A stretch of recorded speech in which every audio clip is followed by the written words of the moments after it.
नमस्कार, आप देख रहे हैं हिमाचल न्यूज। आइए जानते हैं आज के प्रमुख समाचार और दिन भर की बड़ी सुर्खियां। हिमाचल में माटर चाय उत्पादन की अपार संभावनाएं, किसानों की आय बढ़ाने का बन सकता है नया जरिया। हिमाचल प्रदेश में माटर चाय के उत्पादन और प्रसंस्करण की अपार संभावनाएं मौजूद हैं। प्रदेश के अनुकूल जलवायु, समृद्ध चाय परंपरा और अनुसंधान संस्थानों का सहयोग इस क्षेत्र को नई ऊंचाइयों तक पहुंचा सकता है। ये कहना है जायका इंडिया के मुख्य प्रतिनिधि टाकीउची ताकुरू का। उन्होंने परियोजना के नवाचारों और किसानों की सक्रिय भागीदारी की प्रशंसा की।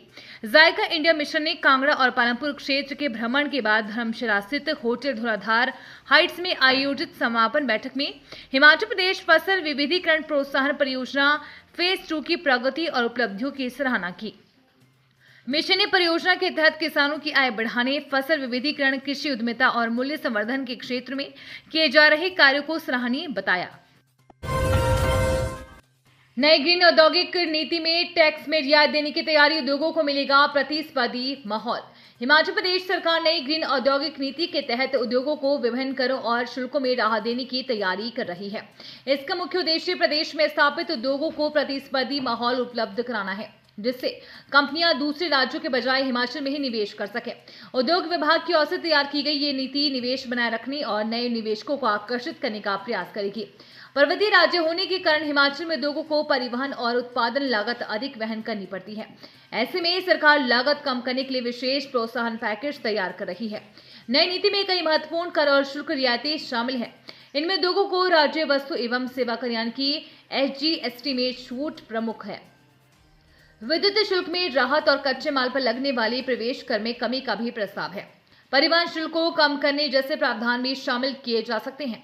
ये सभी कदम उद्योगों की परिचालन लागत घटाने में सहायक होंगे।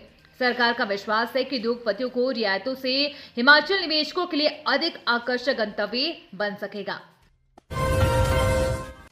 हिमाचल निजी स्कूल खुद जांचेंगे 5वीं और 8वीं कक्षा की उत्तर पुस्तिकाएं, शिक्षा विभाग ने बदले नियम। हिमाचल प्रदेश स्कूल शिक्षा बोर्ड धर्मशाला से संबंधित निजी स्कूल अब उनकी उत्तर पुस्तिकाओं का मूल्यांकन स्वयं करेंगे। शिक्षा विभाग ने मूल्यांकन नियम बदलते हुए प्रक्रिया में अधिक स्वायत्तता देने के लिए यह फैसला किया है। वर्ष 2019 में सरकारी क्लस्टर स्कूलों को उत्तर पुस्तिकाएं जांचने का काम दिया था। शिक्षक अधिकार अधिनियम के तहत दोनों कक्षाओं में पास मार्क्स लेना जरूरी है। परीक्षा में कम अंक प्राप्त करने वाले विद्यार्थियों को पुरानी कक्षा में रोककर दोबारा परीक्षा देने का मौका दिया जाता है। दूसरी बार भी परीक्षा पास नहीं करने वालों को फेल किया जाता है। कार की स्टीयरिंग में छिपा कर रखा था चिट्टा, पुलिस ने गुरदासपुर के आरोपी को दबोचा।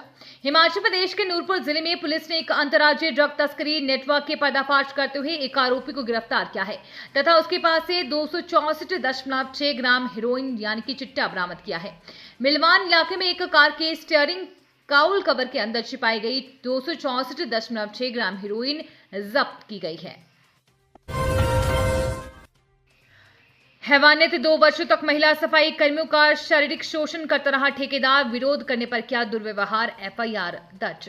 हिमाचल प्रदेश के चंबा जिला स्थित पंडित जवाहरलाल नेहरू राजकीय मेडिकल कॉलेज में महिला सफाई कर्मियों के साथ शारीरिक शोषण का एक अत्यंत गंभीर मामला प्रकाश में आया है। कॉलेज के एक सफाई ठेकेदार पर नौकरी से निकालने की धमकी देकर लंबे समय से महिला कर्मियों का शारीरिक शोषण करने का आरोप लगा है। इस अमानवीय कृत्य के खिलाफ गुरुवार को पीड़ित महिला सफाई कर्मी न्याय की गुहार लेकर जिला महिला पुलिस थाने पहुंची।